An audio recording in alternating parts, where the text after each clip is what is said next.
Hi guys, welcome back to our channel honours English. आज हम भरत मुनि के द्वारा लिखा गया नाट्यशास्त्र का पहला चैप्टर करने जा रहे हैं, जो कि है ओरिजिन ऑफ नाट्यशास्त्र।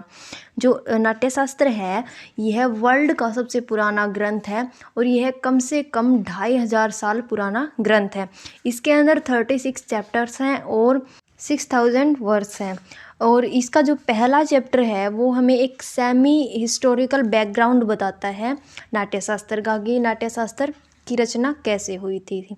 तो चलिए नाट्यशास्त्र का ओरिजिन ऑफ नाट्यशास्त्र करते हैं। नाट्यशास्त्र इंडियन आर्ट और ड्रामा को कवर करता है। पूरा का पूरा इंडियन आर्ट और ड्रामा है उसको यह कवर करता है।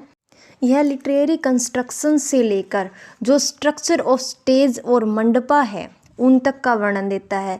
ये सारी डिटेल देता है म्यूजिकल स्केल्स की और मूवमेंट जो होते हैं डांस के उन तक की।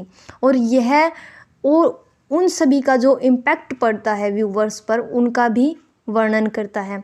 और नाट्यशास्त्र हर एक डिटेल देता है हमें दूसरे जितने भी ग्रंथ हैं उनके बारे में। फर्स्ट चैप्टर में भरत मुनि बात करते हैं रिस्पॉन्स की और इन्वॉल्वमेंट की, स्पेक्टेटर की। मतलब जो श्रोतागण होते हैं, जो देखने वाले होते हैं ड्रामा को, वो क्या रिस्पॉन्स देते हैं, वो कितना इन्वॉल्व होते हैं उसके अंदर। वो कहते हैं कि इसमें जो दर्शक है वो हर क्लास से, हर सोसाइटी से आते हैं बिना किसी भेदभाव के।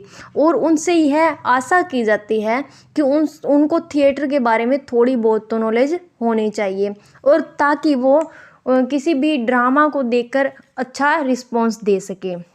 और जो थिएटर है वो एक पीसफुल एनवायरनमेंट में होना चाहिए, वहाँ पर कोई भी किसी को दिक्कत नहीं होनी चाहिए। जो पहला चैप्टर है वो जोर देता है सिग्निफिकेंस और इम्पोर्टेंस ऑफ ड्रामा, और जो ड्रामा से हमें जॉय मिलता है, पीस मिलती है और गोल्स ऑफ लाइफ मिलती है, उस पर यह जोर देता है कि हमें ज़िंदगी में खुशी, शांति और ज़िंदगी के जो गोल है वो हम कैसे अचीव करें। और यह जो चैप्टर है वो वर्शिप के ऊपर जोर देता है कि जब भी कोई थिएटर शुरू किया जाए तो सबसे पहले देवी देवताओं की पूजा की जानी चाहिए। और इसी चैप्टर में वो एक अकाउंट भी देते हैं नाट्यशास्त्र का, कि उन्होंने नाट्यशास्त्र की रचना क्यों की और कैसे की।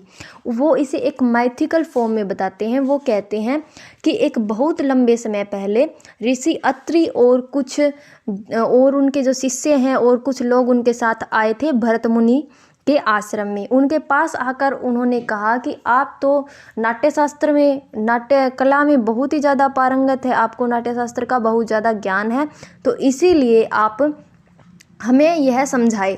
और जो भरत मुनि थे वो एक पेड़ के नीचे बैठे हुए थे। उन्होंने सभी गेस्ट का अच्छे से वेलकम किया, उनको एक रिस्पेक्ट दी।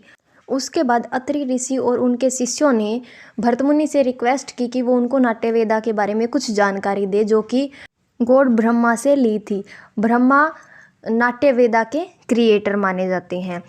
ये तो हुई नाट्यशास्त्र की रचना कैसे हुई। अब नाट्यवेदा की रचना कैसे हुई ये देखिए। अब जो स्टोरी है वो कंटिन्यू हो जाती है किससे, त्रेता एज से। त्रेता एज में जो लोग थे वो शिकार हो गए थे कामुकता का, सेक्सुअली ज़्यादा अट्रैक्ट हो गए थे, लालच, लोभ, ईर्ष्या, जलन, गुस्सा, सबका शिकार हो गए थे वो लोग। तो सभी देवताओं ने, इंद्र देवता समेत सभी देवताओं ने मिलकर ब्रह्मा जी से रिक्वेस्ट की कि वो एक ऐसा वेद बनाए जो कि चारों वेदों से मिला हुआ हो। क्योंकि उस टाइम में जो शूद्र लोग थे उन्हें चारों वेद जो थे वो चारों वेद पढ़ने की अनुमति नहीं थी।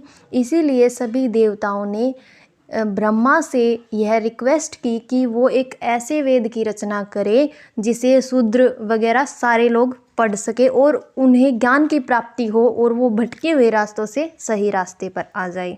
उसके बाद ब्रह्मा जी ने चारों वेदों से कुछ ना कुछ मटेरियल उठा के सभी वेदों को मिलाकर नाट्यवेदा की रचना की। और नाट्यवेदा में से ही उठाकर कुछ ना कुछ मटेरियल जो भरत मुनि है उन्होंने अपने नाट्यशास्त्र में डाला है। तो ये था ओरिजिन ऑफ नाट्यशास्त्र की, नाट्यशास्त्र की रचना कैसे की गई। तो फ्रेंड्स आज के वीडियो में बस इतना ही करेंगे। बहुत जल्द मिलेंगे एक और टॉपिक के साथ।